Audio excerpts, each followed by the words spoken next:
What's going on, Yakuza fans? Welcome to the Yakuza Fan Podcast, episode 34 for September 12th, 2017. I'm Deacon, also known as Yak Fan on Twitter, and here is my lovely co-host.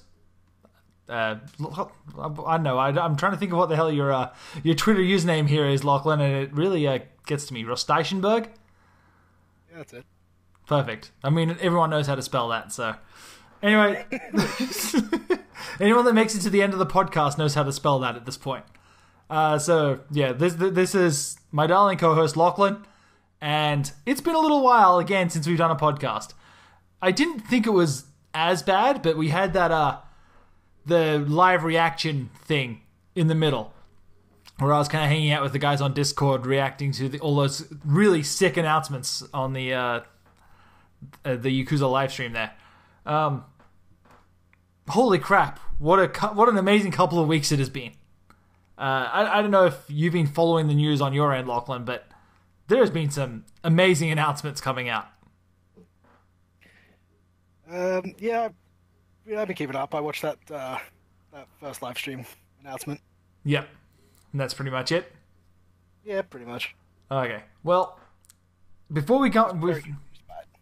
Yeah, me too. It was very Japanese. And also slightly racist that we found out later. So remind me to go into that. Anyway, so we're going to start as we always do. And I promise this time it won't take forever because for me this has been like a really plain month. Like I haven't really been playing a lot. But why don't we go into what we've been playing this last month? Because that's about how often these things come out now. Yeah, who do you want to start? You go ahead. Alright, I finished Down Well. I came free on PS Plus, I think, last month. Okay, yeah. I started playing that. I made it through the first level and was like, I'm done.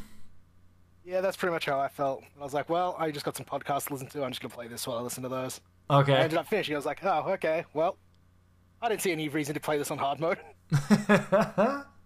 Is it any good? Is it worth checking out? Yeah, it's fun. It was free with Plus, yeah. Yeah, if it was free with Plus, I don't know if I would have bought it, but it's fun for a little thing. Like, I don't know. Yeah, it didn't hold me that as much as other people seem to. Yeah, people love that game. I hear it talked about like all the time. Yeah, but I played it. I had fun. And that was it. Yeah, pretty much. Like once I got to the end, I didn't feel the need to be like, oh well, now I've got to best my score by going through it again. Yeah, it was just kind of a like a time waster kind of thing. Yeah. Oh yeah, well, cool. I was playing it on PS4, not Vita, so. Oh, okay. It's not like I was, on my way somewhere and playing it. Yeah. Actually sit down and. Yeah. Dedicate time to it. Well, whatever. Always looking for something to kill time. That's usually when I'm playing Yakuza games, going for that 100%. I don't think I've ever got 100% on a Yakuza game. It's my secret shame. I'm really bad for it. Yakuza fan. Dude, I am so bad for getting 100%. I put hundreds of hours into these games, and I don't even come close to 100%. Like, I never look at the completion list as something I really want to tackle. It's just something that is there if I want to, but I never actively seek out to complete it. I find that if I ever wanted to do that, I'd have to play all of the parts of the games that I actively dislike, like the mahjong and shit like that, and I just don't care enough. You should learn how to play mahjong. I hate mahjong. Your Akagi dreams. Oh, I do love Akagi. Everyone, stop what you're doing and go watch Akagi, and then we'll wait. Don't stop this podcast. No. Stop the podcast. Go watch Akagi. It's fine. That is a great anime. There's actually Akagi posters in Yakuza. If you go to the mahjong parlor, there's big Akagi posters up on the wall. So, yeah, there was... Highly recommend. I can't remember if it was Akagi or Kaiji when I went to a pachinko parlor in Japan. There were just posters all over for that. Pachinko? If it was Pachinko, it was Kaiji, because there was one of the arcs of the anime where he had the best, like, this giant Pachinko machine. If it was a mahjong parlor, it would have been Akagi. If it was Pachinko, it was Kaiji. Yeah, well, I don't remember going to any shady underground parlors with old Asian men playing mahjong in them. Smoke everywhere, so... Yeah. There's smoke everywhere in the pachinko parlors. Mm-hmm. There's something from smoking in there. Yeah. That's so gross. That would kill me. Like, no joke. Like, I'm slightly allergic to cigarette smoke. It would actually kill me. Okay, so besides Downwell, what else have you been playing? Well, on my what's the word? Pick it up here. In my travel, I was playing Senran Kagura 2 still. Is that why? It's so bad. I want to go through the ending. I was about to ask if it was any good, but I know it's not. Why do I even bother? It's fine. It's not fine. You need to be arrested. I think I'm like 3/4 of the way through the game, and still the story has barely started. Oh wow, It's hilarious. that sounds so stupid. That sounds so fucking awful to me. I don't even know where to begin. It's weird just how long it takes the story to kick in. Ugh. Okay. But they're finally learning that maybe the government is not the be-all end-all of who you should trust. Oh no. Is the breast-based combat still as good as ever? Well, I'm just skipping all the transformation scenes at this point. What? They're too long. My penis can only get so erect. Once you've seen them like half a dozen times. Oh, they lose their appeal. It's like, yep, that's a tit. Let's skip. I gotta unlock the other girls. Things fresh. Oh, Jesus. Okay. So what else? Make my way through the Dark Souls 2 DLC. Finally got there. Yep, I saw you got the platinum the other day. Congratulations. I got the platinum for Dark Souls 2. I meant 3, sorry. Okay. I misspoke. Yes. I finished Dark Souls 2 DLC a while ago. I was going through the Dark Souls 3 DLC. Okay. Where are you in that so far? I think I'm right at the end. Oh, okay. Or at least very close. I'm about to enter Fëanor's church. Fëanor, however you're supposed to. Oh, then yeah, you're like 3 bosses away from the end, and it's like a straight hallway to them. That's what I figured. Yeah. I beat a big dragon. He was the toughest dragon in a Dark Souls game. Haven't beat him yet.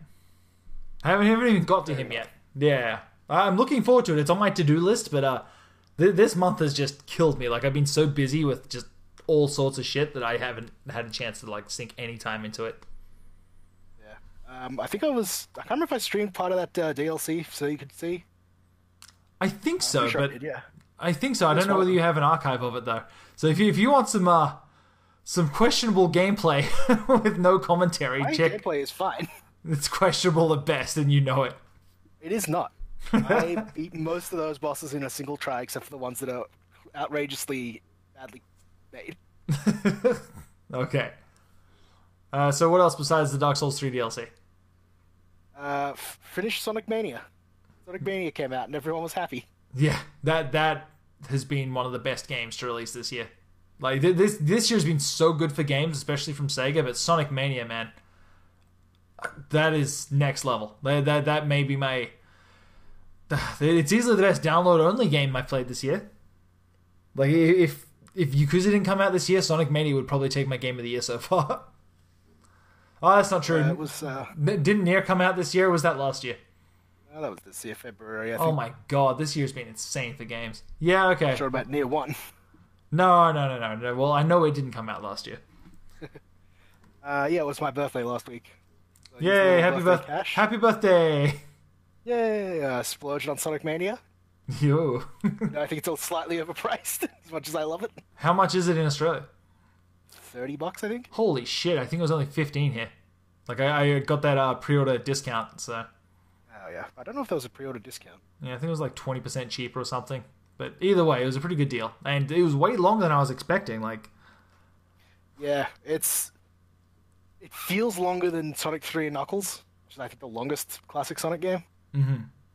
Yeah, it really does. I remember... I think it's got the same amount of zones, but the zones themselves feel way longer. Oh, for sure. I remember just before it came out, people were bitching that there was only, like... What is it, like 12 zones or something? And everyone's like, oh, it's such a rip-off, and it's not worth your time or your money. But it's like... There were times when I was playing the zones, and I was like, holy shit, this pacing is amazing. Like, it just keeps going. Like, I didn't really... Like, I never really felt like there was not enough zones. And, like, even the ones that were remixed or from classic Sonics, it just... I don't know, I thought everything worked really well. Yeah, I feel like there's maybe some pacing issues towards the end. Yeah. Every time I've played it or seen someone play it, they all stop at Oil Ocean. You're like, maybe I can keep going later. Oh wow, yeah. I feel like the last zone. I actually just wrapped it up like just before the podcast, and the very last zone. I don't want to spoil the title, but there's a weird teleportation puzzle, and that got a little long and it wasn't as interesting. Yeah, it was real rough the first time I did it, where I kept resetting the puzzle and then going, stop it. I know I did that twice, and I was like, okay, I can't mess this up anymore. I'm going to turn off the game. But I think I was doing it as Supersonic or Super Knuckles. I can't remember. Oh my god, yeah. And because of the extra speed, it was just run off this platform, reset the puzzle.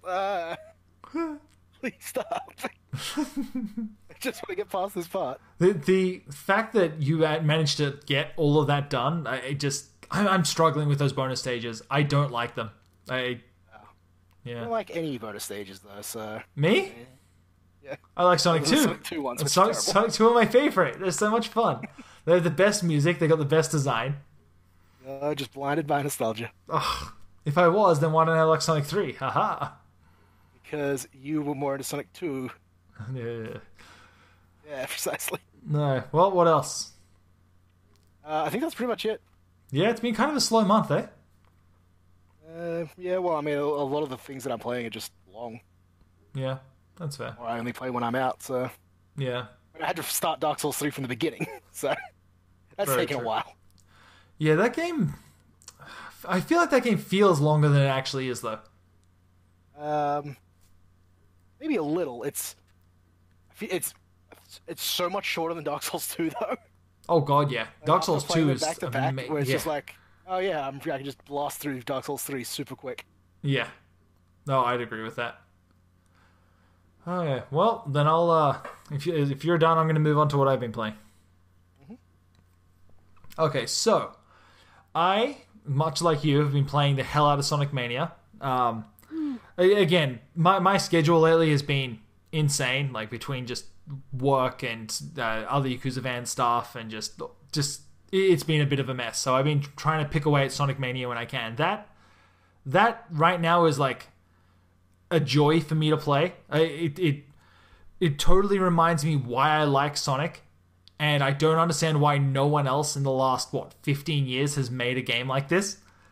If you just haven't been paying attention to the Sonic mod community. No, I'm not talking about the Sonic mod community, and don't get me wrong, like the other Christian Whitehead games, apparently he made the Hedgehog engine, which was used for the ports of Sonic 2 and Sonic CD, which are on the the mobile devices. Yeah. There's no world where I want to play that game without a controller, so I never got a chance to check them out.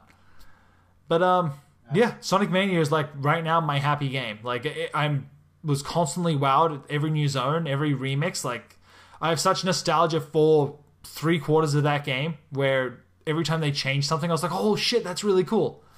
Bravo to the team that did that. I can't sing the praises of Sonic Mania, highly enough. I'm just glad that there's only a single stage from the original Sonic. Yeah, I can agree with those that. Original zones. Yeah, I'd agree with that. Yeah, I'd agree with that. And even then, I like Green Hill, but what was the opening stage of Sonic 2? Was that Green Hill as well?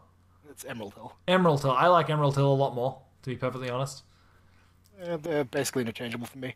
And they introduced a lot of the Emerald Hill stuff into Green Hill. Yeah, true, I guess. Yeah, so. Yeah. I don't know. I don't remember Sonic 1 having the spinny spike posts. No, neither do I. But it's been a little while. I'm pretty sure that's a Sonic 2 invention. I feel like that might have been taken from a different zone, because I feel like that was something from like a Scrap Brain or something, some like way later zone. No, that's not in. I don't know. I'd have to replay them. It's been a long time since I've replayed Sonic. Like those are games that just kind of sit there a special place in my heart, and I don't know when I'm ever going to get a chance to replay them. But just knowing that they're there, I was always brought up a Sega kid, so I have a massive nostalgia for Sega games, way over Nintendo. So I still don't know why I pre-ordered a SNES Classic. Like, A lot of good games on it. yeah, I know it does, but like, I know me, I'm not going to play them. I'm just going to have this fucking SNES console sitting here with all these hype games, and it's just going to be like, oh, it's cool, it's small, it fits in the palm of my hand. And I'll be honest, I'm considering turning around just selling it, just because I don't know whether I want it. But, yeah, we'll see. Horrible scalper. No, I'm not going to like charge through the roof for it or anything. It's just...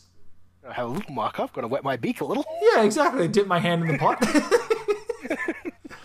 But I don't know. I don't know whether I care enough. Like I pre-ordered the SNES Classic on impulse because I could get one, and now I'm like, but do I want one? Like, what am I gonna do? Sit down and play Earthbound and Mario RPG? Or fuck me, I don't even know what else is on it. Like it's just it holds no nostalgia for me. I just don't care. I play through Final Fantasy VI from the SNES, and that's on it. Yeah, but I don't care. Bubsy. I don't think Bubsy's on it, but I think Bubsy's on the Mega Drive one. You want to get the Mega Drive Classic? I do. If Sega put in half the amount of attention to detail that Nintendo did, I would be all over a Mega Drive Classic. If it were up to me... Apparently they're all mediocre to bad. I know. If it were up to me, the Special Edition Sonic Mania console would be a Mega Drive Classic, and it would come with all of the previous games on it. Like, that is such a missed opportunity. This is the company that couldn't figure out how to emulate Sonic 3 and Knuckles. Yeah. 5 years after they did it once. Did you hear, like, this is a little bit of a tangent, did you hear that they're doing a PS4 collection of both Vanquish and Bayonetta? I did. I am super stoked about that. I have at this point triple dipped on Bayonetta. I have not ever beat it, but I think it's 2017, the year of our Lord, and I will beat Bayonetta this year if it comes out on PlayStation 4. Yeah, I'm kind of torn. I love Bayonetta, but I already beat it on 360. I have the Wii U one that came with Bayonetta 2. Yeah, I've got the 360 one. I've got the Wii U port. I don't have a Wii U anymore. So I have a copy of Bayonetta 1 and 2 for Wii U that I cannot play, which makes me really sad. Shouts out Cal. I think I've got Vanquish on 360 and I never played it. But after I already have Bayonetta twice, so I don't know if I can... Yeah, I think I got Vanquish on PS Plus. But you know what? Vanquish is one of those games I want to check out at 60 frames a second. Maybe. I don't know. It could be cool. I'll give it a shot. Why not? Anyway. I Bayonetta, but I feel like I'd rather... I haven't even played Bayonetta 2, so... Yeah. I feel like I'd rather play Bayonetta 2 than play Bayonetta 1 again. That's fair, but like I said, where I still haven't actually played Bayonetta, I don't really give a shit about replaying it on the Wii U at this point because I'm going to have a better experience on the PlayStation 4. Let's support the PlayStation 3 version. Well, we'll see. I doubt it. But with the way that it's set up, my guess is it'll be a port of the PC version. Oh, well, yeah. Which is great. I will say, if I can get a platinum trophy out of it, and I know I can, maybe it wouldn't be that kid. I don't know. I'll play it. The achievements in Bayonetta 1, so... That's insane. You're still a crazy person. Okay, so back onto my topic. The only other games I've been playing is Yakuza Kiwami, which continues to be awesome. I'm still down on the Majima Anywhere system, or Everywhere, or whatever the fuck the system's called in English. I don't know how I feel about it. I'm in two minds of it. Sometimes I'm like, yes, time to fight Majima, let's go seek him out, let's hunt him down. And then other times I'm like, for fuck's sakes, please stop chasing me around the map. There was one time when I was walking from like the Club Sega in the theater district just down to where New Serena is. And I mean, that's a 1 minute jog, but roughly. And I had to fight Majima 3 times on the way. And everywhere. He is fucking everywhere. And I'm at the point where I'm so leveled up. I've unlocked every single move except for the dragon style. And I can just kick his ass. I guess it gets to the point where it's not even fair. So it's just an annoyance at this point. I'm currently... real quick. I'm currently... No, but that's the problem. He's got so much health that every fight is like a 10-minute venture still. Even if I'm really strong, it still takes me 10 minutes to whittle him down. He's got a bunch of like unblockable moves, and it's just a pain in the ass. either way, other than that, I'm absolutely loving Kiwami. What an amazing game. I can't believe that it's such a budget price for what is one of the best games of the year. Like, for me personally. Very, very impressed with it. I was worried they were going to make it a little... I was worried they were going to punch up the story to make Kiryu a little bit more like his Yakuza 0 personality. But they've kept Kiryu's stoic, side. Like, they didn't go... Stoic in 0. I know, he's stoic in 0, but the way that he reacts in sub-stories, he's a little bit goofier.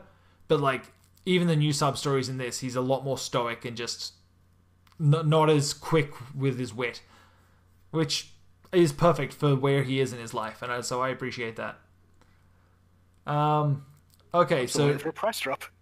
Yeah, what is it in Australia, $80? 70, I believe. That is insane. But, yeah, the budget price of $70. Speaking of which, Yakuza 0 is actually on sale on the PSN right now for, I think, 50% off? Something like that. It's real cheap. It's it's $5 more expensive than Yakuza Kiwami right now. So if you haven't bought 0, now's the time. That's great. And having a digital... I'm finding more and more, especially with JRPGs, that if I have them digital, I'm way more likely to jump back into them. If the less disc swapping I have to do, the more likely I am to play through the game. The exact opposite. I feel like if the more things I have digitally, the less likely I am to play any specific one, especially for JRPGs. JRPGs I will agree with you, but JRPGs are the one exception. I myself have really bad gamer ADHD, where I'm jumping between titles just non-stop. Well, if I have to have a disc in my PlayStation and then sit down and play it, I'm way more likely to choose a JRPG like that. Fair enough. I don't know. I find that being able to jump back into them digitally just on a whim works a lot better for me. But, to each their own. I'm not going to say you're wrong. Okay, so I've only been playing 2 other games, and I can get through these pretty quickly. I checked out Knack 2. There was a pricing error on the PlayStation Store in New Zealand, where they put it up for what's the term I should use here? Free. And I jumped on that shit as soon as I could, and so I ended up with a copy of Knack 2. I will say I did play a little bit of Knack 1. It came with my PlayStation 4 originally, at launch. I wasn't a big fan. I thought it was boring as hell. I thought Knack is just uninteresting. And I gotta say, Knack 2, I'm actually find myself enjoying. I'm playing co-op with my kids, and there's... The way that they've incorporated co-op into this game, it's nothing spectacular, but you have unique skill trees for co-op play. So, really early on in the game, you'll unlock, a team-up attack, where you can use Knack. One Knack will stand there with all of his particle effects, and the other one can come up behind him and do a rapid fire punch, and it will shoot the particles of the second player Knack at the enemies. And so you could basically use the second player as a Gatling gun. So it's all shit like that. The cutscenes as well, when you're doing a quick time event cutscene, it puts both Knacks in the cutscene, and then they will fuse, instead of Knack just turning to Giant Knack, it fuses the 2 player characters together, and he makes Giant Knack, but he's also got a blue motif. It actually puts both players in a single body for the cutscene. So I thought that was kind of cool. I don't really see anybody talking about the co-op side of Knack, but it's great. Well, here's the downside. You still have to be playing Knack. It's not that bad. Honestly, it plays like a baby's first God of War. So... Okay. Just give him Devil May Cry. You know what? I don't think my kids would be able to play Devil May Cry. I can't play Devil May Cry. What the hell am I saying? Put it on easy automatic. It plays itself. My pride won't allow it. The last game that I've been playing is a little bit spooky. I'm settling in for October here. I'm getting myself in the mood. I've been playing Little Nightmares. They just had a sale on PlayStation Store last week for $14. So I'm like, okay. I very rarely like to play horror games. I like getting spooked. Right now, I've got my big old house just to myself. So sitting alone at 1 a.m., after this podcast is done, I'm going to go play more. I can only play it for 15-minute bursts because the atmosphere of that game is so oppressing. Like, if anyone's played Silent Hill 2 or watched Hannibal, that oppressive atmosphere that just feels like everything's pushing down on you all the time. If you've played Inside, it gives that same kind of like effect, but this is way more overbearing. I think I tweeted this out earlier. I really, really hope that they won some kind of sound design award for this game because it feels perfect. It's so claustrophobic and so intense.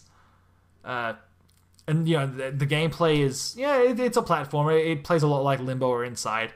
All of the enemies are kind of Tim Burton-esque monstrosities, which, you know what? I think they're actually pretty scary. It's, like, I don't know what it is. Like, they're not, like, fantastical. They're, like, just scary, but everything looks like this cool claymation style.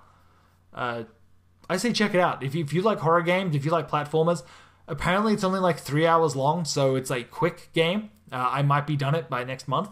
We'll see.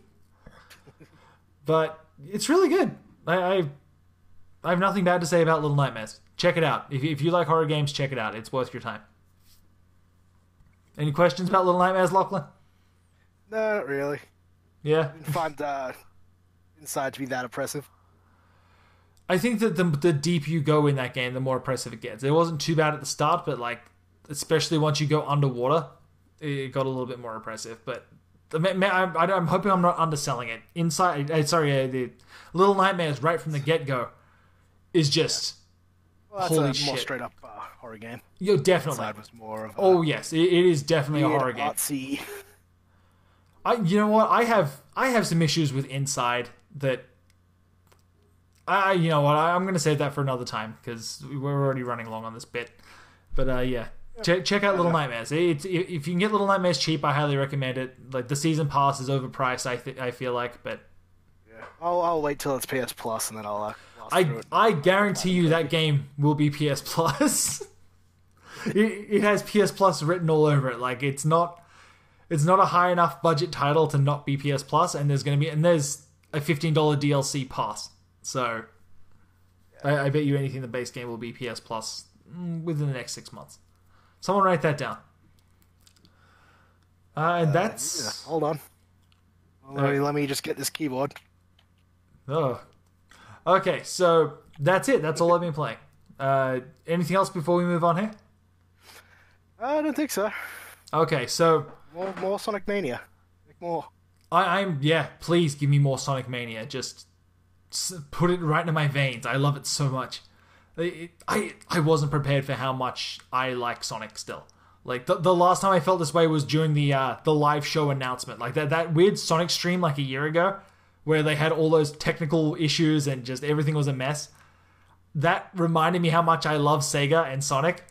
And playing through Mania, it's just giving me that exact same feeling. Like, there's this really great Penny Arcade comic, and this is getting a little weird, where they're sitting down to play like Mega Man 9 for the first time. Mega Man 9 just came out, and it was like that throwback 8-bit Mega Man game. And it's got like Gabe sitting there as a kid playing Mega Man 9, and then Tycho walks over as an adult, and he picks up the controller, and then the last panel is he's sitting there as a kid as well playing it. That is the best explanation I can feel like. I feel like I can give for what it's like to play Sonic Mania. I feel like I'm 10 years old again, happy as a clam playing through a new Sonic. Bravo. Okay, let's move on here. So, I think we're going to jump into Yakuza news. This is probably going to... Well, this might be a little long. Good idea. Yeah, 29 minutes into this. Let's go over what's been happening in the last month. Yeah? So, there were a few announcements. We did go over this in the live stream. I mean, there is a live stream reaction thing we did with the Discord. I did with the Discord. Just kind of reacting to what was going on. This will just be a kind of a wrap-up of that. So, Hokuto Gotoku got announced, which I did not see coming. That is maybe the biggest headline here, because like everything else I kind of expected. Hokuto Gotoku... What the fuck? This is the mashup of Fist of the North Star in the Riga Gotoku style game. It's post-apocalyptic. Soto Ken plus Ryuga Gotoku.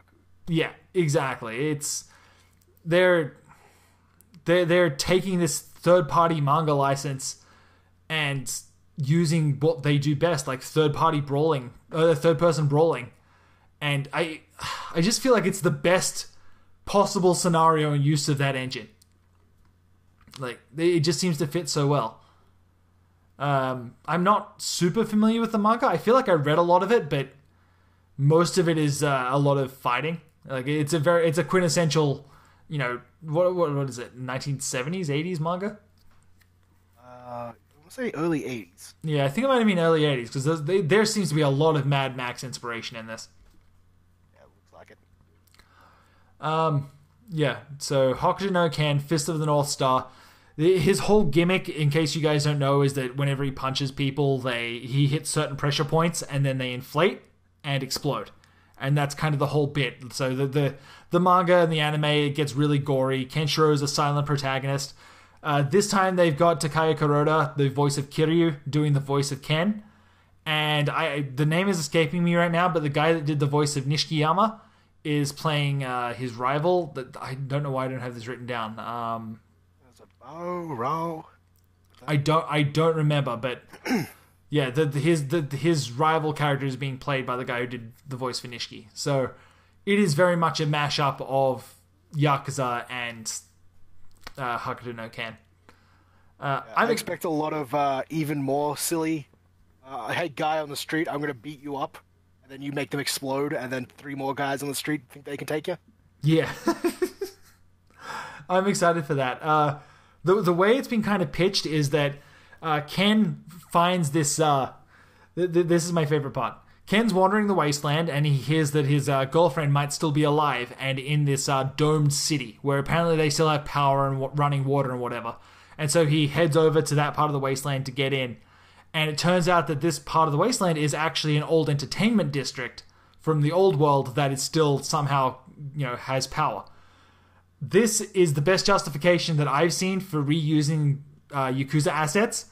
I like to think that this is just going to be future Kamurocho, which I'm okay with. I don't think it's going to be a one-for-one the same, but I'm really hoping that if they are using it as a base, we kind of do get like little nods and references to the things around Kamurocho. It would be weird to just use the exact same map and make it post-apocalyptic. I wouldn't be surprised. The one thing that I just...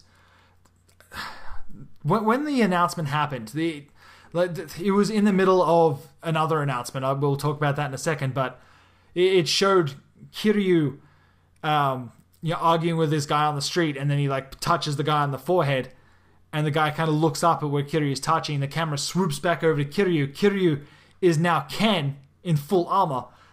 And Kiryu is he says the famous line, "You're already dead." And then it swoops back over to the guy and he's like, "What?" And then he starts inflating and explodes. And all of that was done in the Dragon Engine. And it's like, holy shit, this is amazing. These graphics look great. I can't believe this. And then I don't think that was the Dragon Engine. I think that was pre-rendered. No, that's what the Dragon Engine looks like. Yeah, that's why the Dragon Engine is so fucking good. That's what the Dragon Engine looks like. It's awesome. I've seen gameplay of Yakuza 6. It doesn't look like this. I have seen gameplay. I've played through the entirety of Yakuza 6. It looks exactly like that. Trust me. Anyway, I'm dead set serious. That is the Dragon Engine. And then we find out earlier this week that, oh no, by the way, Hakuto go Gotoku isn't being made on the Dragon Engine. It's actually being made on it's being made on the Kiwami engine. Yeah.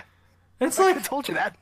It's like, no, but that scene, that what's it called? That promo. So the promo, yeah, I guess that introduction, promotional video, that announcement was made in the Dragon Engine, but the game itself is being done in the Kiwami engine, mostly because the team is still working on the Dragon Engine. It's 30 frames a second and more cinematic, and they don't really know what they're doing with it yet. Plus, the Kiwami engine already has a bunch of pre-built stuff. They already have all of the heat actions and the over-the-top moves and the fighting styles. It's all pre-programmed. The Kiwami engine has one fighting style, and that's kind of it.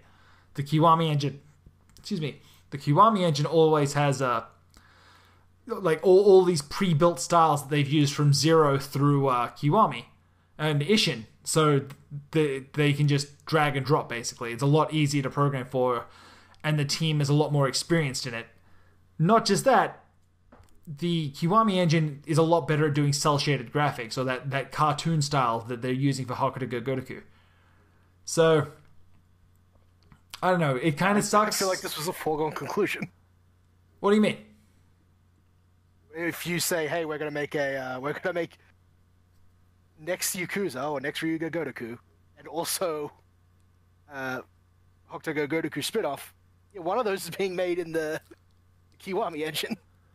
It's gonna be real easy to figure out which one. True, but flagship title or weird anime spin-off. I don't know, man. I feel like Hakuto no Ken is actually more popular than Ryuga Gotoku. I would love to see the numbers on that. It might be, but it's like, it's still just a weird anime spin-off. Like, they gave it to friggin' Amiga Force twice. Yeah, but Amiga Force make everything. Like, they get their hands on everything. I don't know. I mean, don't get me wrong. I just figured they would make them both in the Dragon engine, and then they would have that moveset to be able to be transferred over into Yakuza 6. Like that, my biggest issue with Yakuza 7. My biggest issue right now with the Dragon engine is it's just so empty. Like, Yakuza 6 wasn't done. Like, there is 5 heat actions in the entire game.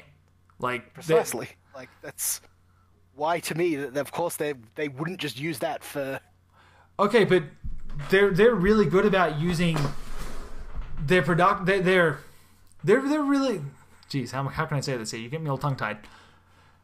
The Ryuga Gotoku team is really good about using funds to further the development of other engines. Like, they iterate to make things better and better. So what started off as the Ishin engine becomes the Kiwami engine by the end, and they have made it so much better. Like, Kiwami and Ishin look way different, and there's way more in Kiwami than there was in Ishin. And they've added all of the stuff from Zero, all of the stuff from Ishin, and it's all in one package. Now, I would have thought that for Yakuza 7, they would iterate on the engine again, making all of those heat actions and everything in the Yakuza 6 engine, in the Dragon engine. I keep saying engine over and over again. For 7. I don't know what they're going to do for 7. I'm very interested to see how they're going to turn around Kiwami 2. The fact that they're doing Kiwami 2 in the Dragon engine is... Oh, yeah, there you go. I was going to say, like, if there's no in-between, like, there's Ishin, Zero, and Kiwami. Yeah. Now there's 6. Now there's 6 Kiwami 2, and then Yakuza 7. Yeah, and by 7 they'll have it figured out. 7 will be the Kiwami of. We'll see. The Dragon engine. I have some other thoughts on Kiwami. I honestly think that game does not perform as well as Yakuza 0 does. There is way more texture pop in. There's way more like jank to Kiwami than there was to 0, and I wonder how much of that is the quick turnaround, like not putting as much polish on it as maybe they should have. Yeah. But either way, I mean, there's some gameplay footage out right now of Hakuto Gotoku. Yeah, Kiwami 2 will then think of it as 0 is the 7 is to 0. I guess. Kiwami 2 is the Kiwami. I guess. I don't know. We'll see. I'm excited. So, going on from that, the next big news was Kiwami 2. So this is the this is the remake. Delete on that. Yeah, I know. Well, what are you gonna do? So this is the remake of Yakuza 2 in the Dragon engine. Nagoshi himself said that the only reason Kiwami 2 got greenlit was because of how well the Yakuza series is selling overseas, specifically Kiwami pre-orders and Yakuza 0. He didn't specifically say in the West, but, I mean, come on. Oh no, more Chinese. It's real. I mean, that's kind of it, right? It's the Chinese, the Asian regions, and the West. I mean, the series is selling great over here. Don't get me wrong, they've already made that very clear, but when it comes down to it, it really is a lot of the other Asian territories where Yakuza is really picking up steam. I'm excited. I can't wait. Give me more Yakuza. Give me Kiwami 2. I want to see everything that happens in that game. I want to see that Be My Baby sub-story in the Dragon Engine. Like, they're going to be the most high-definition dudes running around in diapers that you've ever seen. I can't wait. That's absolutely hilarious. Okay. Yeah, well. All I know is I still can't get a copy of Zero. Still too expensive? Yeah, too expensive. Still sold out. Buy it on PlayStation Store. It's the digital copy is like super cheap now. I want a physical copy. Yeah, I want a physical copy too. I've still got my Yakuza 6 pre-order coming. As soon as that went up, I pre-ordered the what's it called, the After Hours edition. Whiskey glass. See, now here's where I'm running into a problem. I don't really care about the whiskey glasses or the ice, but I think they're cool, and I feel like I should have them. I don't know. I'm very much in two minds about it. Then. What's that? You get ready to use those coasters a lot then. I guess. I don't know. I'm so up in the air about whether I want to grab this or not. Like, it's so expensive. It's kind of out of my budget, but like I said, I feel like I should have this. But then again, I'm ordering a SNES Classic, and I don't give a shit about the SNES. Start ordering expensive bottles of booze from Japan. I went into a liquor store the other day and tried to buy some Yamazaki 12 year. There is nowhere that sells it. Like, I'm running around the province trying to find a place that'll sell me any kind of Japanese liquor. I don't know if there's just some kind of weird import ban or what's going on, but I don't know. Yeah, there was nothing. There was literally nothing. There was not even a Japanese section in the liquor store I went to. Like, it's just. I had some Sapporo the other week. It was not great. I like Sapporo. It's not bad. So yeah, Kiwami 2 is coming. Dragon Engine. I hope they up the frame rate, get a little bit more steady. I hope they add more heat actions. But I'm not going to argue with the story. Yakuza 2 has one of the best stories in the entire series. So I'm looking forward to that. What else? Okay, so there were 2 more games announced. And these are really early to the point where they may as well be concepts. The first game announced was Yakuza Online, which stars Kasuga Ichiban, who is a young... Well, he's not even young. This is where it gets really bizarre. They got rid of Kiryu in Yakuza 6, and they introduced a guy who, from what I've seen, is almost the exact same age. He's like 5 years younger than Kiryu. Like, it's so bizarre. But anyway, so Yakuza Online is a mobile game for PC, iOS, and Android devices. It's not super clear what it is. We don't really know anything about it. The official website lists it as an RPG, but I would probably hazard a guess that it's a card battler of some kind. I imagine they might take maybe the clan stuff from 6. Fuck. Mobile device. I hope not. Yeah, but we'll see. Small loot boxes. Oh, dude. It is free to play, so as soon as it's available, I will be checking it out, but I really hope it's not a loot box based. I could not give 2 shits. Yakuza... hold on here. What's that? I said, hold on here. You want Yamazaki 25-year-old single malt? Yeah. $5,500, please. Holy shit, yeah, that's 25 years. Let's knock those years down. Well, that only got a 3-star review, so that's not great. You know what? Maybe I should go. I'll go browse Amazon later. Right now, I'm sticking to my Jack Daniels and Coke because I'm basic. This 12-year Yamazaki is $200. Holy shit! 5-star. Yeah, it was a good year. Okay, so Yakuza Online. We don't know anything. I hope we find out more soon. They're supposed to be showing a little bit more at TGS. They said there was going to be a new trailer. We don't even have a release date yet. I would hazard a guess that it's going to be sometime this year. But yeah, we really don't know anything. When's 6 out? What's that? Just wondering when 6 is out. In the West? In the West next year. Next March, I believe. But I could be wrong on that. It's been a little while since I looked at the release date. So the other thing that was announced, which came out of nowhere, like I was expecting Kiwami 2. Hokuto no Gotoku, I mean, that was like, holy shit. But this one was the bigger news to me, is they announced Ryuga Gotoku 7, or, sorry, not Ryuga Gotoku 7, Shin Ryuga Gotoku. So that's like a new Ryuga Gotoku, basically. Or Rebirth? New. Yeah. Generally. Yeah, like whenever I think of Shin, I always think of Shin Megami Tensei. And let's thinking Megami Tensei. That's true. True, yeah, exactly. True Ryuga Gotoku. I don't know. It's new, I believe. I'm pretty sure they're going for new. So, new Ryuga Gotoku, or Shin Ryuga Gotoku, is set in the current year with a brand new protagonist. Again, it's going to be the same guy from Yakuza Online, Katsuga Ichiban. He, from the backstory that I've read, he was an orphan boy, grew up on the streets of Kamurocho. He got involved with the Yakuza at a young age. He was trafficking. I think he was trafficking drugs, maybe, or he was caught stealing, or he was doing something with the Yakuza. I can't remember what. And he got caught, and he was getting the shit kicked out of him. The Yakuza was saying, we're going to kill you, kid, blah blah blah. And the kid name drops this other famous Yakuza who's known for being a total badass.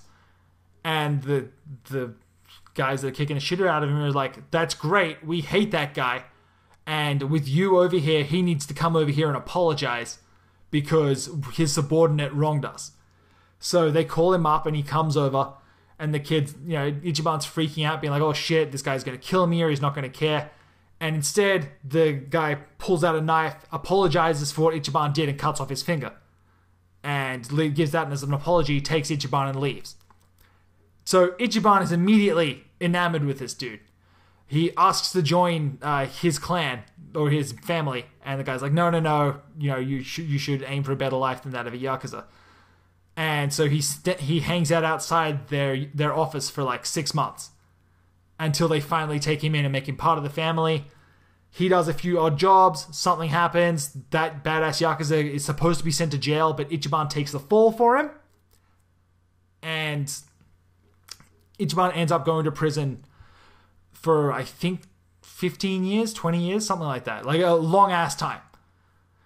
And he's finally released in 2018, where he's out and about, and, I mean, if you've seen the way that he's dressed, it's literally the inverse of Kiryu. He's got he's got red on the outside and then a white shirt on the inside, and his hair is all crazy, he looks a little deranged. Like, they've really tried to make this guy the anti-Kiryu. Like, he's someone who might be a little bit more wild, more willing to just throw down without a second thought. And that's pretty much all we know about him at this point. He gets out of prison, he comes back to Kamurocho, and he's like, holy shit, what's going on? Why is the Chinese mafia taking over everything? What happened to my beloved Kamurocho? And that's the plot. That's the beginning of the plot for Yakuza, for Shin Ryuga Gotoku. We don't really know anything else. That was all delivered in a massive text dump during the live stream. It was like a 10-minute scrolling text backstory visual novel. So shouts out to KHH Subs for subbing that one. If you want to go and watch that with subtitles, it'll do a way better job than I did. Head over to KHH Subs channel. Just Google KHH Subs. You'll find him, no problem. That guy is great. Yeah, I'm excited. I'm excited to see where Yakuza goes without Kiryu. And adding someone who's a little bit more over the top, who's willing to get his hands dirty. I really hope that it's not just another paragon like Kiryu was. I want someone who's willing to get down in the dust in the Yakuza organization, not someone who's this beacon of hope. Wow. Well, I mean, according to that comic he translated, or had translated, he was like a noble Yakuza was the genre he's going for. Yeah, but that was back in 2005. Or 2004 even. Yeah. So, I mean, that's exactly what Kiryu was. Kiryu was that throwback character. Like, take to someone who was, like, out of time. He's so idealistic. And now we've got someone who's even more out of time. And again, that is so weird, like, the age that they made him. Like, I really wish we were playing as a way younger, more brash Yakuza. Yeah, that it seems weird to be like, Kiryu's getting old. He can't do this forever. Here's a guy who's the same age. Yeah, that is so bizarre to me. But whatever, we'll see how we go. I really do wish he was a little bit younger, though. Like, when I say a little bit, I mean, like, I wish he was, like, 20 years younger. Yeah, I would imagine, like, 25 to 30. Yeah. Like, I don't know, I would be okay with him being the same age Kiryu was in Yakuza 0. But in the modern day setting. Oh, man, I don't know. Well, whatever. I feel like Japan could stand to use a little older protagonists a lot. Yeah, but I mean, Kiryu, even in Zero, he came across as a lot older. But like I said, I want someone brash, and I feel like someone of that age is a lot more likely to be that kind of brash criminal than someone in their, 40s or 50s.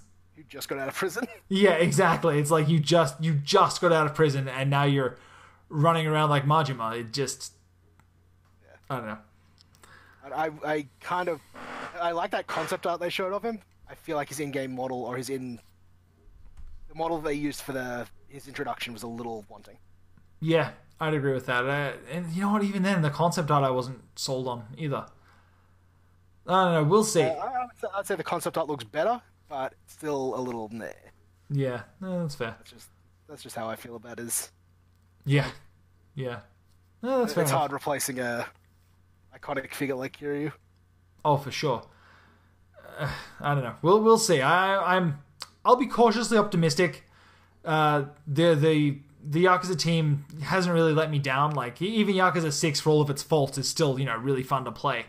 I have no real complaints there. The real question. Yeah. What tattoo is he going to have so that he can take his shirt off in one swoop and fight dudes shirtless? That is something that I don't think he's going to have a tattoo. Like, the age that he was when he went in, I really don't see him having anything. Like, there were a couple of fights in Yakuza 6 that were just, like, tattoo-less. It's like, oh, okay, I guess we're doing this. Yeah. Well, I don't know. If he was 20 when he went in, yeah. Kiryu had the outline at, like, 19. Possible. True, but Kiryu was already, I don't know. He was already on his path to being a dragon, whereas I feel like this kid doesn't really have a personality.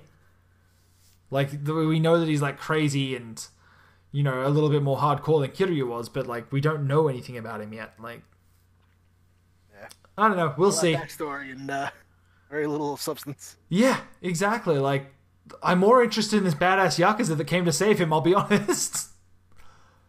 He'll never get a mention again. I bet he will. I bet he'll show up. Or honestly, I hope that he's someone like that we've already met before. I'll be honest, I'm a lot more excited to see if they cross over anything in Yakuza 7. It's Kuze. Yeah, I'd be okay with that. Cut his finger off.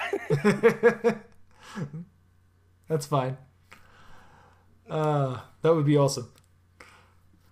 Anyway, so what else happened here? Was there anything you wanted to say about those stories? You hyped for Shinri Gotoku or Yakuza Online or Kiwami 2 or Hokuto Gotoku? Kiwami 2, yeah. I might actually finish Yakuza 2 now. Finally. I'm going to play through 0 then Kiwami. For all the stuff they added from Kiwami to Kiwami 2. Yeah, I'm excited for Yakuza Online. I'll be honest, I don't know why. I don't know what to expect. I'm hoping it's just something a little bit more than a card battler. But I'd be okay with a Yakuza phone game. Like, why not? Fuck it. It's getting hard to follow. Yeah. When is the Kiryu from Kiwami going to fight the Kiryu from Yakuza 6? I'm pretty sure you can get, like, cards like that, like anachronistic cards in Yakuza 6. It sucks.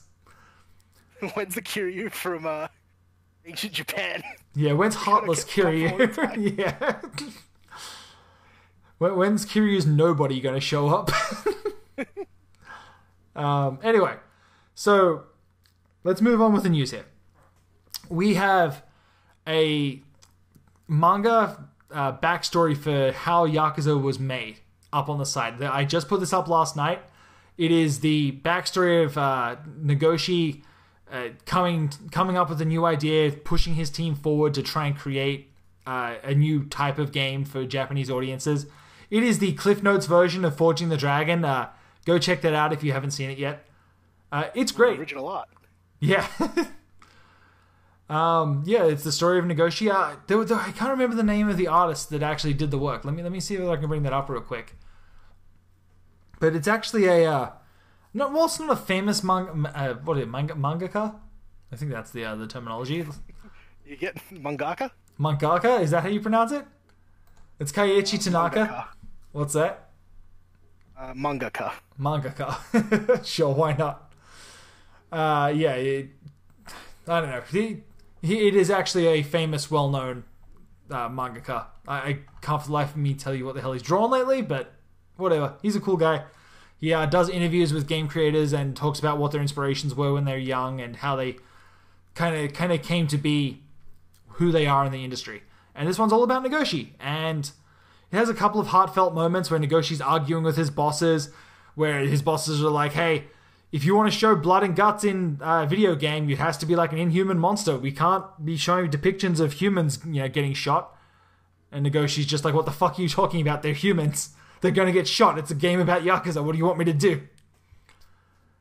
It's great. Go read that if you haven't.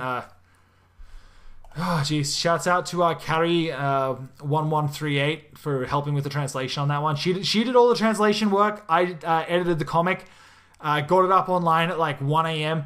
It was only after I put it live and tweeted everything out that I realized I misspelled the word edited in the in the tagline at the bottom of the first page, and I wanted to kill myself. But other than that, it was a lot of fun to put together. I think it actually came together pretty well. Lachlan, did you read through it? Yeah. Did you learn anything new about Nagoshi? I don't know. It's a lot shorter than I thought it would be. Yeah, it's only like, 5-10 pages, something like that. I think it's like 10 pages. I've pretty much already forgotten the majority of what's in there. Yeah. The thing that I thought was really funny was like how often they change what Nagoshi is doing. Like the first panel starts up talking about how Nagoshi was giving this invigorating speech to his employees about how, we've got to make games for different consoles now. We can do this and blah, blah, blah. And he draws Nagoshi as he is today instead of how he would have been in, 2005 where he looked like a huge nerd. Actually, he looked like a tan nerd. Like, way more so. Like, he was super gangly and just, kind of weird looking. And then they show the next shot of him in present day, and he's like this spectacle of a man. He's like perfect posture, standing up straight. They even went so far as to draw the bulge on the front of his pants. Like they really went over the top with how Nagoshi looks, and I love it. I think it's great. Cool. Yeah, give him his cool little goatee, and then the next panel he's like super chill, bowing and being super nice. Oh, Nagoshi, you're my favorite Japanese man. So yeah, go check that out. I love it. Weird thing to have a favorite of. My favorite, well, it's him and Yoko Taro. I'll be honest. I have a favorite list of many races. Will Smith is my favorite black man. That's all I got. We're gonna fold out. Say Yoko Taro is unconfirmed to be Japanese man. Look, as far as I can tell, he's an. Yo, you know what? We kind of glossed over this during the announcement stream for Rigogotoku, for Shinri Rigogotoku. They had a bunch of like voice actors up on stage, and one of them, for some fucking reason, he's looking around on stage and he's like, well, there sure are a lot of Koreans up on stage with us today. Sure hope no one shoots a nuclear bomb at us. And it's like, why the fuck would you make that kind of joke here and now? Like, I get that you're like an older Japanese person and like, I get the xenophobia and whatnot, but like, here, now in the middle of this announcement stream, that's when you decide to make this. Like, there is no way to not take that extraordinarily racistly. Yeah, I think he was just kind of trying to make light of the situation of the missile stuff. I guess so too, but like, that was the wrong way to do it, man. That was awful. Forgive the wordplay, but that didn't diffuse the situation. Japanese comedians were good. I don't even know if he's a comedian. I think he was just some old voice actor dude. I mean, I'm sure there's people yelling at me right now as to exactly whose voice actor he is. I don't have it written in front of me, so I can't remember. But that was...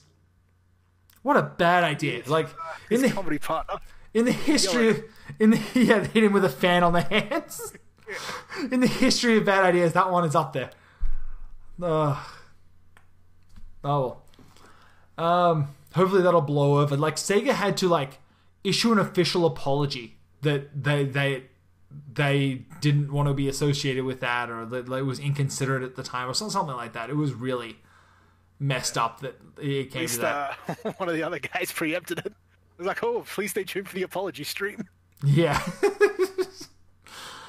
Oh boy. So what else happened? Let's get back on track here. Okay, so right now the Street Pack DLC is available for Yakuza Kiwami, so that's another free update. Log on, update the game, go talk to Bob Utsunomiya near the Tenkaichi Street gates. He'll give you a bunch of free shit. What's that? Do you like Top Shop Top Man? I don't know what the hell you're talking about. These are Japanese clothing retailers. Oh my god. You should really know about this. Why should I know about this? Because you're covering Yakuza. They do product tie-ins all the time. With Uniqlo? I would be surprised if they have not covered Uniqlo. They have done Uniqlo. They did it for Black Panther. Yeah, so... Anyways. Now that you've completely derailed me. Oh yeah, so go download the free DLC. Last week we had Shirtless Kiryu. This week we've got Kiryu in his prison outfit. Next week we've got the Kiwami Fun Pack number 2, which gives him like his black suit. And then the week after that we've got Majima Kiryu, where he gets to walk around in his kick-ass snakeskin jacket. Does it change Majima to always be wearing a Kiryu's suit? I would, you know what, that would be absolutely amazing, but no, it just changes Kiryu. No, it's going to be so embarrassing with Majima everywhere. Yeah, well. Like, I don't want to get sidetracked onto that. TGS is coming up. I'm probably going to be doing another reaction hangout in Discord, so if anyone wants in on that, as soon as I know the stream times for any kind of Riga Gotoku trailer or what announcement or live stage thing, I'm going to put that on the site with the countdown. So if you want to hang out and just kind of shoot the shit, jump in the Discord. There's a link on the bottom of yakuzafan.com to take you right there. Yeah, I'll just kind of be hanging out there day of. Like, every year Sega puts together a stage at TGS where they get like Nagoshi and a whole bunch of other hosts to come on at certain times and just talk about whatever Sega game, is the topic of the hour. And for some reason they never live stream it. And I don't know why. Like, they broadcast it around TGS, and it's super interesting for the press to come and like write stories about, and like they record it, and sometimes Famitsu will release it later, but for the most part we never get to see the live streams. I'm hoping... It's very hard to set up a live stream. It's really not. Like, last year they had a camera pointed at the booth, and then when the panel went live, they cut the stream. And I don't know why. It was like Yokoyama and Nagoshi hanging out talking about Yakuza 6 development. Some kind of weird cultural thing, maybe? Or maybe trying to keep journalists in business? Who knows?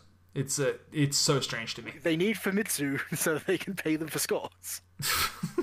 Dude, run them out of business. Don't even get me started on Famitsu. The fact that Famitsu itself was in Yakuza 6, in Yakuza 5, like, and no one had a problem with that. Like, Famitsu does the official guide and does all the reviews. They're the biggest gaming magazine in Japan, and they have product placement in Yakuza 5, and Yakuza 5 got perfect scores. Like, it was, according to Famitsu, a perfect game. Well, hey, let's not go crazy. It had just coincidences. Yeah, it had 4 3-paragraph reviews from 4 different people who apparently played through Yakuza 5, 50-hour Yakuza 5 all the way to the end. And those same people also reviewed 10 other games that month somehow. Oh god, I hate Famitsu reviews. I hate the way they're set up. I hate everything about them. Like, I hate that there's such a well-established outlet that no one says anything about it. But as far as shady like business practices goes, 37 out of 40. What's that? You don't like games getting 37 out of 40? Once upon a time, Famitsu was actually pretty good about giving like really harsh scores. Like during the N64 era, I think the only one that got a perfect score around that time, like within like 5 years of that, was Ocarina of Time, maybe. And even then, that might have been like a 39. Like they used to be notoriously harsh critics. And then once the PlayStation 3 was kind of halfway through its life cycle, and then the 4, it's just like, yeah, whatever, this is a pretty good game. Like, it's like, everything's pretty good at this point. Doesn't matter. Get that magazine out there. No turnaround time. Yeah.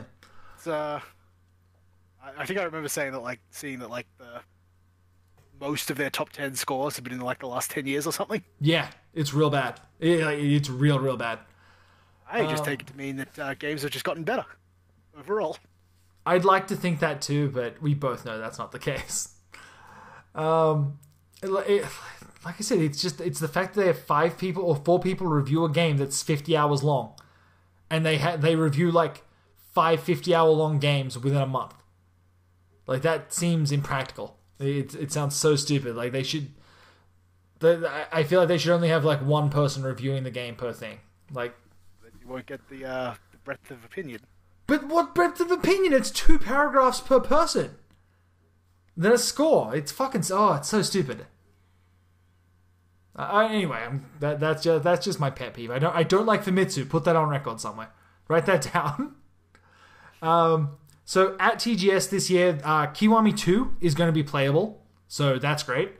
Hokuto Gotoku isn't going to be playable on the show floor, but they are going to have they're going to have a new trailer apparently. It's going to be on the stage for everyone to come and see, and they're also going to have a photo booth.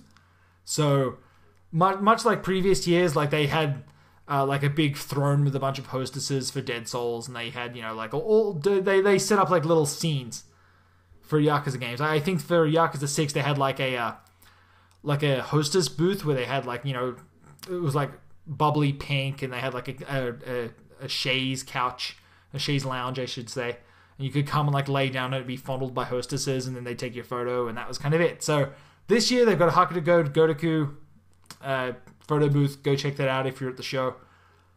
What else? Yakuza Online and Shin Riga Gotoku. Who knows? I think they said they're going to have new trailers, but I don't think we're going to see anything new from Shin Riga Gotoku yet. I think that they want to focus on Kiwami 2. I think it's way too early. That seems like the easiest, quickest one to get out.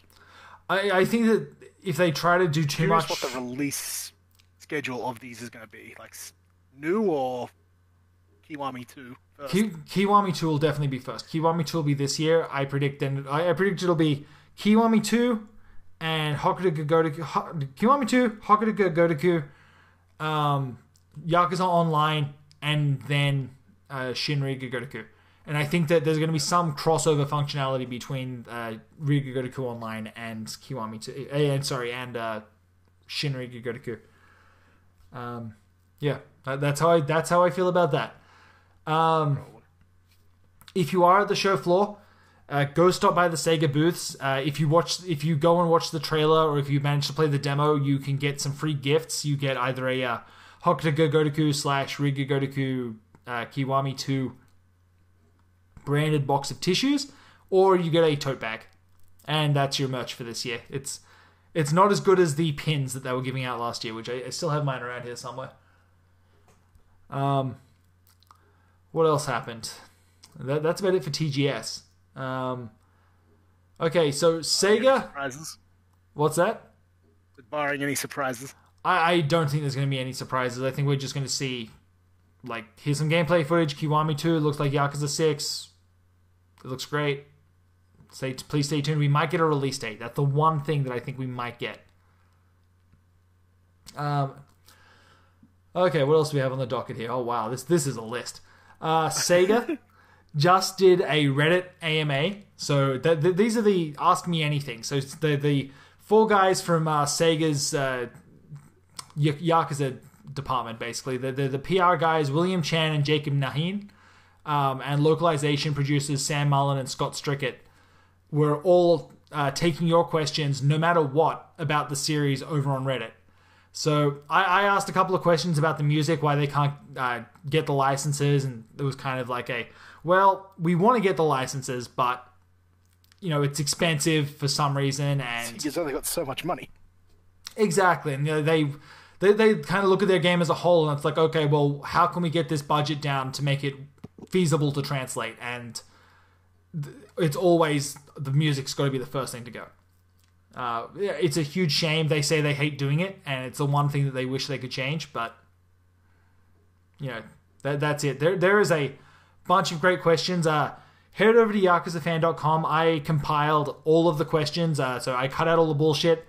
Every question and answer is now on just a nice single page. So if you want to go and learn a little bit more about the behind the scenes of what it takes to localize Yakuza, see what the translation team's kind of thoughts are on the series and what they expect of themselves, go have a read. It's pretty lengthy, but I feel like there's a lot of good insight there. I think it's worth checking out if you've got the time.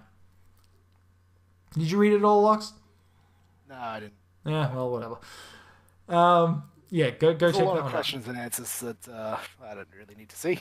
Yeah, but like I said, this is just for the hardcore people. Like, there's a lot of interesting stuff there. I read through every single thing, and I found a few little, introspective moments. So, go check that out. What else? Oh, I think we already covered this at some point. Nagoshi, on his last Sega Nama stream, announced that Yakuza Kiwami 2 is only happening because of the outside influence, like how well Zero and Kiwami 1 were taken outside of Japan. I'm starting to lose it. It's like 1 o'clock in the morning. Sega went on the official Sony PlayStation blog and laid out the entirety of what the clan creator is, how it's going to work. It's an RTS. It uses cards for calling in new soldiers. They also dropped 2 codes hidden within the article. I've just listed them on yakuzafan.com. But they've actually gone through and added 2 codes that you can put into Yakuza 6 when it comes out to right away add new soldiers to your team. So that's great. I'm sure people remember this. Come Yakuza 6's release. You know what? I have them written down, and I put them in a calendar that is going to pop up and notify me around Yakuza 6's release date, so I can notify everyone. And the one with the loot boxes for dudes, isn't it? Yeah. So in Japan, there was multiple ways that you could unlock extra cards for use in the clan creator. There was actual physical trading cards that you could buy, like packs of trading cards that you could buy. And they would have, I think, 6 random cards in them a pack. And they range from, ultra rare to commons. So, I think there were 5 different... It's unlikely to be brought over. I'm pretty sure they've already said the trading cards aren't making it. They also have randomized loot boxes that you can buy on the PlayStation Store. They have, again, been very non-committal about whether that's going to make the jump. Seems weird that they wouldn't, considering it's free money. Yeah, I really hope they don't, though. That is going to grade badly. When it came to Yakuza 6, one of the biggest points against it was the microtransactions, because it just sucks. No one likes the loot box system, especially in a $70 title. Fuck that. Yeah. If you want to get that music, you got to raise Sega's revenue. Yeah, but not like this. This is a bit much. Anyway, so the other way is, again, releasing codes online that you can just kind of type in. The best thing about the trading cards, though, every card has a reusable code on it, so you can just share those. There's no downside. You don't have to actually own the packs of cards. So I'll be very curious to... Japanese list of cards and numbers. Yeah, exactly. So, I mean, there is one. That's what I use to unlock, an S-rank Kiryu in my game in Yakuza 6. So, hopefully those codes are still going to be the same across both systems. We'll see. If they strip out all the other ways of getting them, then I don't see why they would change those. Yeah. Like I said, my best case scenario for this is we're going to be able to just get them from recruiting people in the city, doing sub-stories, and just Sega releasing codes. I'm going to say team up with Monster Energy. Oh, God, I hope not. Like, do you remember, oh, God, what was it? Do you remember when, oh, fuck me, I'm trying to remember the name of this game. It was the one by Gearbox. Borderlands 2 came out, and they had that gold chest in-game. Yeah. And every day for, like, the first 3 months after release, they just tweeted out extra codes to get you free shit. And when I was playing that at the time, I was like, this is fucking great. Like, I didn't even want to play the game some days. I would just take that free code, stick it in to see what kind of loot I got. And so if Sega plans to do something like that, where they're just tweeting out codes for better and better cards, fucking A, do that. Like, get people coming back. Don't mind your weird clan creator system. Yeah, now here's the problem. I don't like the clan creator. I think the entire minigame is kind of boring, but that's me. I like the fights that you get at the end of the RTS stuff, but the RTS stuff is extremely boring and shallow from my perspective. You know what they should do for Shinryu Gogotoku? Combine that with the Nemesis system. I don't know how you would do that. I don't quite understand what you're going for. Okay. You just have the clans, and then you have, Yakuza guys. Hey, you punched me in the face once. Coming back to get you. I mean, if they were going to really do it... the Nemesis system. I was thinking like Nemesis from Resident Evil. You thinking of the Resident Evil Nemesis? Yes, that's exactly it. I'm thinking like, you have clans following you around at random? No. What I would like to see... Nemesis. Yeah. What I would like to see, honestly, if they brought back this kind of clan system, is something where you can take over parts of town. Like, if Shinryu Gogotoku is going to be all about taking back Kamurocho from the Chinese and the Korean gangs, I would love to see something where you have to make a squad and then retake parts of Kamurocho. And that's the one way that I could see it combining into Ryu Gogotoku Online. Like, if you're building your clan online, filling out your deck online, and then when you get into the game, you're able to take that deck and use it to take over parts of Kamurocho, to get it back, and then use the app to hold down parts of Kamurocho. And so, like, maybe next time you play the game, if you've lost that territory, it's maybe a little bit more troublesome. There's a little bit more encounters over in that area of the map. But if you're holding it, you see your guys hanging out there. This is just pure fantasy. I've got no idea if this is in there. It would be an interesting way to do it. I think it would fix the problems that I had with the clan creator stuff of 6. But who knows if that's even going to be in there? Unless the mobile app is just going to take the place of it. We'll see. I don't know yet. The fact that they're separating it and calling it Ryu Gogotoku Online and it's being developed, in-house, I think it's going to tie in pretty closely to Yakuza 6. It's Shinryu Gogotoku. Jesus. There's titles. I know. Like, jumping between English and Japanese, and now we're adding Shin at the start, and I'm still calling it Yakuza 7. Like I said, I'm starting to lose it. It's getting late over here. Take a page out of Nintendo's book. New Yakuza. Like New Super Mario Brothers. Jesus. I'd rather call confuse anyone. I would rather call it Shin. Shin Yakuza. Okay. Yeah, I don't know. What your ideas you're proposing sound a lot like the stuff from the later Assassin's Creed stuff. Yeah. Like the villa building, that kind of stuff. Yeah, I mean, the difference is, like, I just want it done in a more interesting way. And I don't know. Well, we'll wait and see. I want to move on from this. So, finally, the final piece of Yakuza news. We finally made it to the end. Sega released a Ryu Gogotoku survey to see what games you would like to see translated into English. All of them are on there. All of the ones that were announced during that stream. Go check it out. You can rank what ones you would like to see from 1 to 5, and they're going to take this feedback specifically into account to see what they should localize next. So again, that link is up on yakuzafan.com. It is. Survey still going? I'm pretty sure it is. I'm pretty sure it's still open. If not, sorry, but yeah, go check that one out, because that one actually does make a difference. That is, they're going to take the data from that survey and look at it and see what they want to translate next, what they think is going to sell. So please, if you are interested in more Yakuza games, if you want Yakuza Online and Hakuda Gotoku, if you want Kiwami 2, go fill out this survey. I cannot stress that enough. It's going to be Kiwami 2, right? What's that? So, I mean, it's probably just going to be Kiwami 2. Hopefully. SNES. I've got to think it's going to be Kiwami 2. But, we'll see. Here's my hope. Now that Yakuza is so well received, we're going to start seeing day and date releases with Japan again. Like, they haven't really done that since Yakuza 1, which even then came out, like, I think 50 days after it, or 70 days, something like that. But I'll let Michael Madsen in there. Yeah. But given the fact that the Korean version, the Chinese version, and the Japanese version all come out day and date, I'm hoping that they'll throw an English language track on that. So that would be nice. If they're going into Shinryu Gotoku and Yakuza Online and Kiwami 2 with the idea that this sells in the West, let's get it to them, maybe they can make it a little bit easier for their translators to work with. But again, that's just one of my hopes.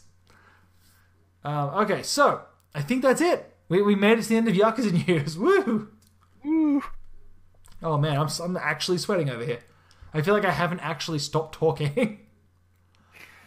Okay, so there was a ton of news, and like I said, we need to get better about doing this more often, because I always have a blast talking about games with you. So, I'm more than happy to. Coming up on Yakuza Fan on the YouTube channel, this week I'm finally done writing my Kiwami review. I'm working on a Sonic Mania review. Maybe Lachlan, you might be helping me with the Sonic Mania review. We'll see. Gonna try and get those live as soon as we can. Again, Kiwami. There's some issues, but it's great. Spoilers, so whatever. Look forward to that. I wanted to put the time in. I needed to have it complete, and I needed a few minutes for it to stew in my mind. So it's running a little bit behind on the reviews. Tell you what, Sega, if you want to send me those games earlier, I can get my review out way earlier, so that would be nice instead of, a week before embargo. That's pretty much it. We got our new shirts up for September. They look good. I like them. Go buy a shirt. Please support us, so we can keep making mediocre podcasts like this. Is there anything else that we need to plug here, Lachlan? You want to plug your Twitter? Yeah, that's twitter.com/Rosticenberg, ROSTICHENBURG. BURG? Yes. Perfect. And I'm at YakFan on Twitter, so go follow me, and you can keep up to date with all the latest Yakuza news. And like I said, as soon as I find out what that live stream schedule is, I'll make sure to tweet it out so everyone can join in and we can get hyped together. That was a lot of fun. I want to do more stuff like that. So, whew, okay, I think that just about wraps it up. So thank you guys for listening. Thank you, Lachlan, for hanging out in this this trip down the madness hole of Yakuza news. It is nearly 1:30 in the morning for me, so I think I'm gonna call this now, and I might get this uploaded first thing tomorrow, because I still want to put a little bit of time into Little Nightmares before bed. I need to get I need to get nice and spooked right before I fall asleep. So you'll be fine. Oh yeah, I'm sleeping like a baby. Anyway, you guys, the platformer's not that spooky, dude. It is so fucking spooky. Okay, anyway, I'm gonna let you guys go. Thanks again, and we will talk to you next time. Bye, everybody.